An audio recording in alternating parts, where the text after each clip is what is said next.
오늘 말씀의 주제는 이기는 습관을 갖자 하는 그런 주제로 같이 새벽 묵상 나누도록 하겠습니다. 로드니 스타크라 하는 사람이 쓴 책이 있는데 기독교의 발흥이라 하는 그런 책이 있습니다. 이 책은 사회과학자의 시선으로 초기 기독교의 성장 요인을 탐구하고 분석한 책이에요. 로마 제국 변방 갈릴리에서 시작된 아주 미약한 예수의 운동이 어떻게 단 몇 세기 만에 서구 세계를 지배하는 종교로 성장할 수 있었는가? 이 책은 그리스도인 학자가 펴낸 신학서적이 아닙니다. 이 책은 기독교에 특별한 애정이 없는 종교사회학자가 특유의 시선으로 초기 기독교 발흥에 대한 그 내용을 분석한 책이에요. 기독교가 거대한 로마 제국을 뒤집고 승리할 수 있었던 주된 요인 중에 하나는 260년경에 절정에 달했던 흑사병과 관계가 있다, 이렇게 설명했어요. 흑사병이 그 전에 시작이 됐는데 AD 260년경에 아주 절정에 이르렀다는 겁니다. 극심한 국가적 재앙 앞에서 사람들은 구원을 찾기 시작했어요.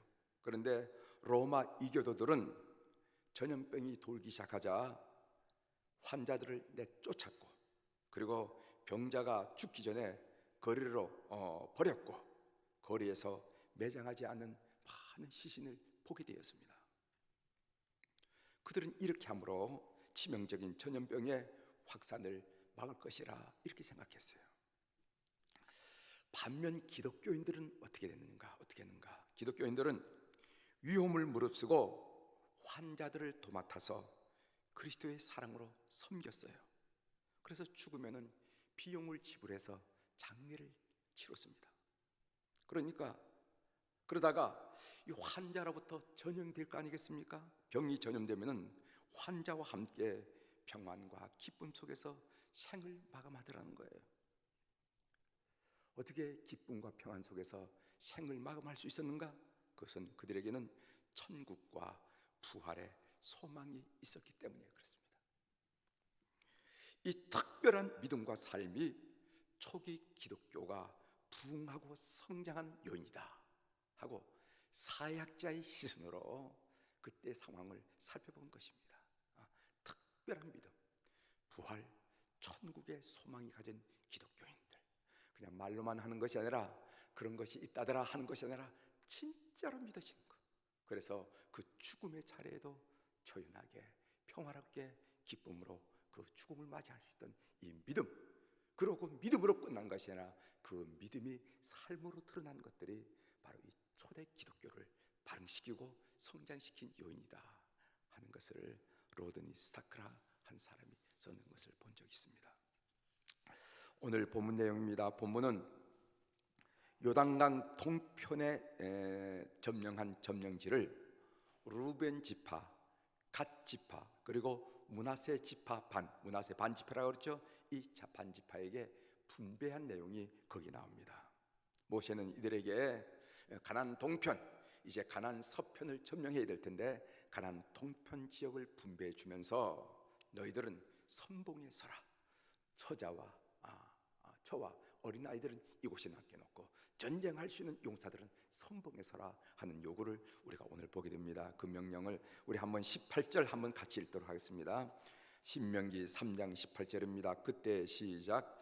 그때 내가 너희에게 명령하여 이르기를 너희의 하나님 여호와께서 이 땅을 너희에게 주어 기업이 되게 하셨은즉 너희의 사들을 무장하여 너희의 현재 이스라엘 자손의 선봉이 되어 건너가되, 이랬어요. 너희 형제 이스라엘 자손의 선봉이 되라, 이렇게 했습니다. 제가 어제 이 본문을 묵상하면서 마음에 와 닿는 부분이 있었어요. 그것은 이기는 습관이라 하는 그런 내용입니다. 이기는 습관. 우리 한번 3장 21절 22절을 읽어보도록 하겠습니다. 21절 먼저 읽어보겠습니다. 그때 시작. 그때 내가 여호수아에게 명령하여 이르기를 너희 하나님 여호와께서 이 두 왕에게 행하신 모든 일을 내 눈으로 보았거니와 내가 가는 모든 나라에도 여호와께서 이와 같이 행하시리니. 아멘. 여기 두 왕은 누구를 말하냐면 요단 동편에 있던 헤스본 왕 시혼과 바산 왕 옥을 말하는데, 이 두 왕과의 전쟁에서 이기하셨단 말이에요. 그 사실을 내가 눈으로 똑똑히 보지 않았느냐?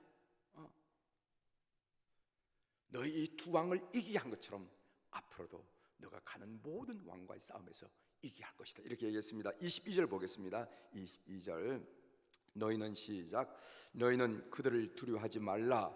너희 하나님 여호와께서 친히 너희를 위하여 싸우시리라 하였노라. 아멘. 너희는 그들을 두려워하지 말라. 너희 하나님 여호와께서 친히 너희를 위하여 싸우시리라 하였노라. 이기는 습관이라 하는 그런 책이 있어요. 위닝 해빗이라 하는 책인데, 이 책은 누가 썼냐면은 삼성에 근무했던 전옥표 씨라는 분이 썼는데, 그 삼성에 근무하면서 그 상황들 아주 일기식으로 이렇게 써내려간 그런 책입니다. 거기서 주장하는 내용이 뭐냐면, 이겨본 사람만이 계속해서 이길 수 있다는 거예요. 이겨본 사람만이 이길 수 있다 하는 것이 바로 이기는 습관, 그 책의 핵심 요지입니다. 제가 전도사 시절 강화 창울이라는 곳에서 목회를 하는데, 좋은 선배들이 이런 충고를 했어요, 저한테. 김 전도사, 성공하기 전에는 그 교회를 떠날 생각하지 마. 목회도 성공해 본 사람이 하는 거야. 선배들이 그런 얘기를 하더라고요. 그러면서 저를 격려하면서 많이 어렵지, 많이 힘들지 하면서 목회도 성공해 본 사람이 성공하는 거기 때문에 반드시 성공하기 전에는 일어서지 말라는 거예요.